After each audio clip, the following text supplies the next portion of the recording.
बांग्लादेश में आज यानी 17 नवंबर 2025 का दिन एक ऐतिहासिक दिन होने वाला है। हालात बहुत संवेदनशील हैं। पूर्व प्रधानमंत्री शेख हसीना के खिलाफ अंतर्राष्ट्रीय अपराध न्यायाधिकरण अपना फैसला सुनाने जा रहा है। आरोप हैं मानवता के खिलाफ कथित आरोप। 78 वर्षीय हसीना पर मौत की सज़ा की मांग की गई है और ये फैसला सुबह 11 बजे के करीब लाइव प्रसारित होगा। लेकिन फैसले से ठीक पहले देश में तनाव हद पार कर चुका है। आगजनी, देसी बम विस्फोट और हिंसा की खबरें रुकने का नाम नहीं ले रही हैं। फैसले की पूर्व संध्या यानी रविवार शाम से बांग्लादेश में हाहाकार मच गया है। शाम होते ही ढाका और आसपास के इलाकों में अज्ञात लोगों ने आगजनी और बम हमले शुरू कर दिए हैं। राजधानी के एक पुलिस स्टेशन के वाहन डंपिंग यार्ड में आग लगा दी गई, जबकि अंतरिम सरकार के प्रमुख प्रोफेसर मोहम्मद यूनुस के सलाहकार परिषद के सदस्य के घर के बाहर 2 कच्चे बम फोड़े गए। ढाका के कई चौराहों पर भी विस्फोटों की घटनाएं दर्ज की गई हैं। हसीना की पार्टी अवामी लीग ने फैसले से पहले 2 दिवसीय बंद का ऐलान किया है, जिसके असर से रविवार को सड़कें वीरान हो गई हैं। बता दें कि अवामी लीग को बांग्लादेश में प्रतिबंधित कर दिया गया है। पुलिस ने कम से कम 18 अवामी लीग कार्यकर्ताओं को गिरफ्तार किया है। तनाव इतना बढ़ गया है कि ढाका मेट्रोपॉलिटन पुलिस DMP ने अपने जवानों को हिंसक प्रदर्शनकारियों को तुरंत गोली मारने का आदेश जारी कर दिया है। सरकार ने पूरे देश में कड़ी सुरक्षा चाक चौबंद कर दी है। सेना, अर्धसैनिक बल और पुलिस की तैनाती बढ़ा दी गई है, खासकर अवामी लीग के गढ़ जैसे गोपालगंज, फरीदपुर और माधारीपुर में। ICT भवन के आसपास भी भारी फोर्स तैनात है।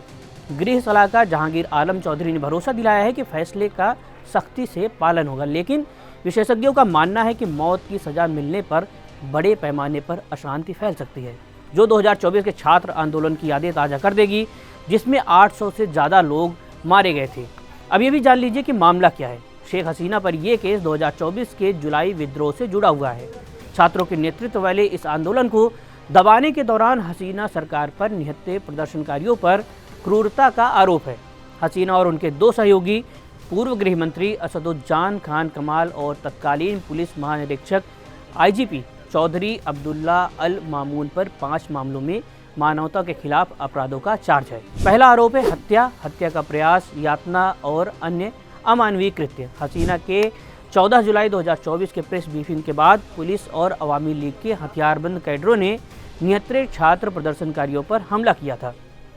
दूसरा आरोप है प्रदर्शनकारियों को साफ करने का आदेश देने का।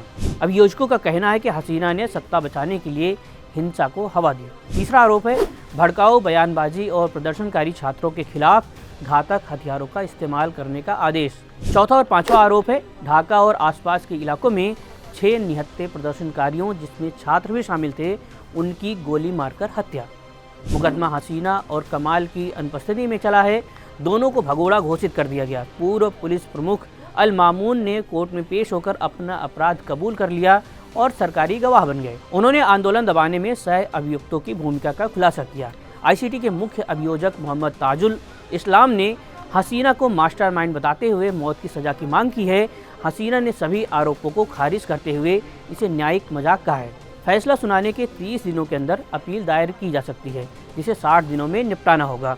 हसीना फिलहाल भारत में शरणार्थी के रूप में रह रही हैं, जबकि कमाल भी कथित तौर पर यहीं है। ये फैसला न सिर्फ बांग्लादेश की राजनीति को हिला सकता है, बल्कि क्षेत्रीय समीकरणों को भी प्रभावित करेगा। अंतरिम सरकार के नेतृत्व में देश न्याय की उम्मीद कर रहा है, लेकिन हिंसा की आशंका से सब सतर्क हैं। 17 नवंबर का दिन बांग्लादेश के इतिहास में बड़ा दिन साबित हो सकता है।